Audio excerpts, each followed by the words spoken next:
Welcome to my studio. It's freezing in here as ever, and poorly lit since the days are a lot shorter now. Just wanted to have a bit of a conversation about experimentation.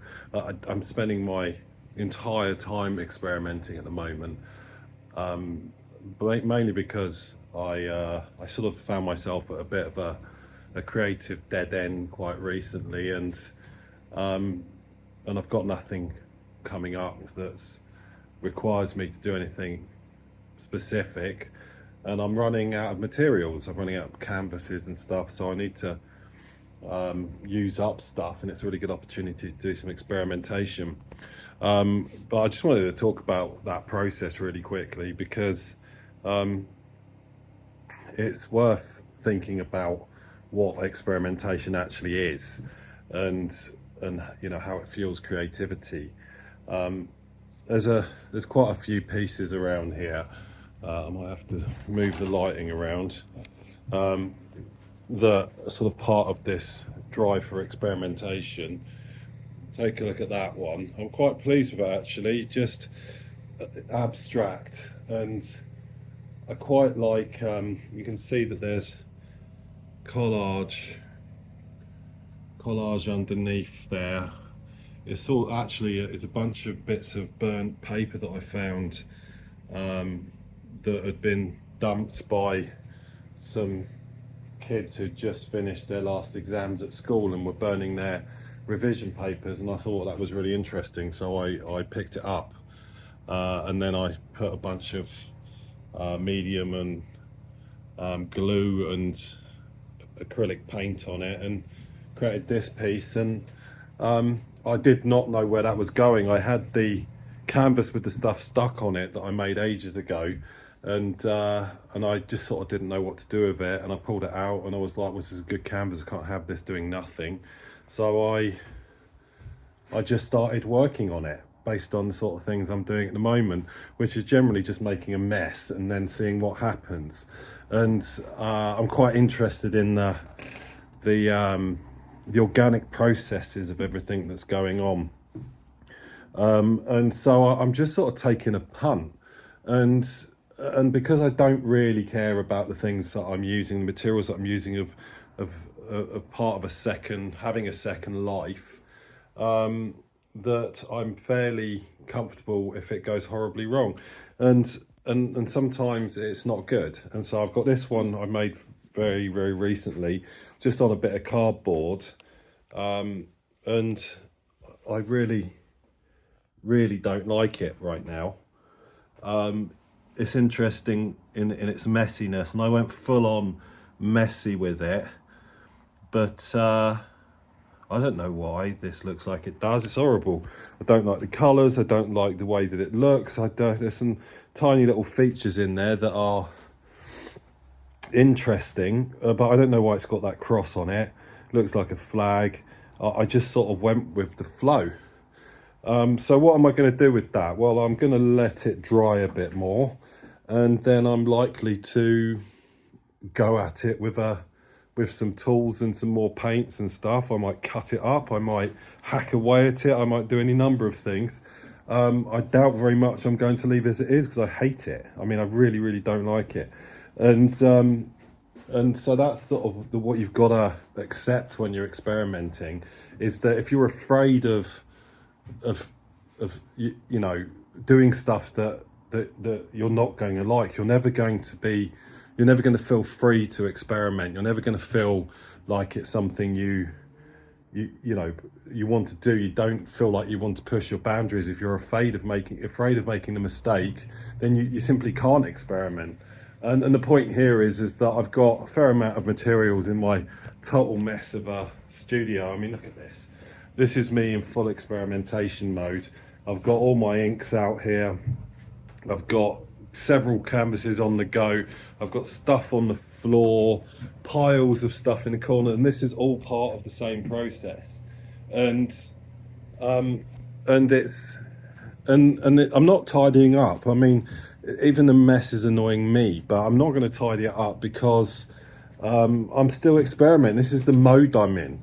And when I'm in experimentation mode, the mess actually helps me. It helps me because stuff is lying around. I'm like, well, what do I do to this canvas next? And then I'll just look up and here's some stuff. Wow, look, here's a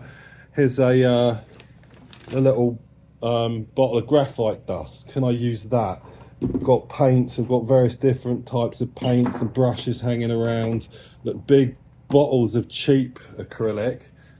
Like these cost me bugger all. These like the bottom of the bottom in terms of quality. But I'm, you know, I'm not relying on pigment load or perfect consistency. I just want to do something, and I want to do it now, and I don't want to really either spend a long time on something or to destroy you know, some really good materials messing around. So I've got cheap paints.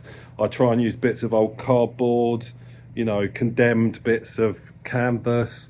I've got this one here that's gone on the canvas that I was going to just destroy because I some point punched a hole in it, but instead I might still condemn it and use the stretcher frame. But before I do that, I'll take the canvas, I'll patch it up with some bits of other canvas, I'll shove some stuff on it, make it look like an alien vomited on it by the looks of it. I'm gonna let it dry, pull these bits of string off probably, and just see what happens. And it's no, you know, there's no judgment here, and it's just is what it is. Do I like this right now? I really don't. I don't like almost anything about it, and I think that's another part of this process is that you know, certainly in terms of abstraction, but in general, I don't know what I like, but I do like certain things that I see, and a lot of the time my art comes together quite organically, so I just go with the flow, and if it doesn't work, it doesn't work, and if it does, it does, and I get used to what things might work and what things might not. But in this mode, I'm just trying anything, and a lot of it's dictated by, well, what have I got? What have I got here? What paints have I got? I'm running out of inks, can't afford to buy any new ones, running out of mediums, you know, I'm running out of canvas. I'm taking what I've got and I'm using it, and it's forcing me to be quite creative. And is this stuff going to be any good? I don't know. Will I be able to sell it? Who knows? You know, but I'll, you know, most of these things are going to get a third life or a fourth life, and I'll continue experimenting, and at some point I'll find something that works with that bit of canvas, or I'll paint it out and do something on it that's more worthy, and that's all right. And so none of this is costing me much money. It's really enjoyable process. I do sort of miss some of the detailed work that I do, you know, my much more figurative work, but I'm just sort of not in that space right now, and this is great. It's not quite the same experience, but it has so many of its own benefits, so I'm quite happy to keep doing it until I get bored and decide to do something completely different. And when that happens, I'll take what I've learned from this and I'll roll that over into my next body of work. So I think if there's a takeaway from all of this is that, you know, I think we're always pushing boundaries, we're always experimenting as artists anyway, and that's fine, keep doing that. But every now and again it's worth, you know, really throwing it all out and really rethinking and having a period where you just completely go nuts and just seeing what happens. And I find it really enjoyable and exciting and motivational. So I fully advise doing it.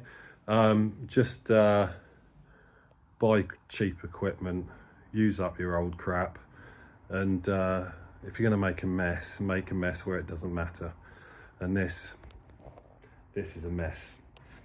I mean, it's even distressing me. So I will clean it up at some point, I promise, and I'll send you pictures when I do. Okay? Bye.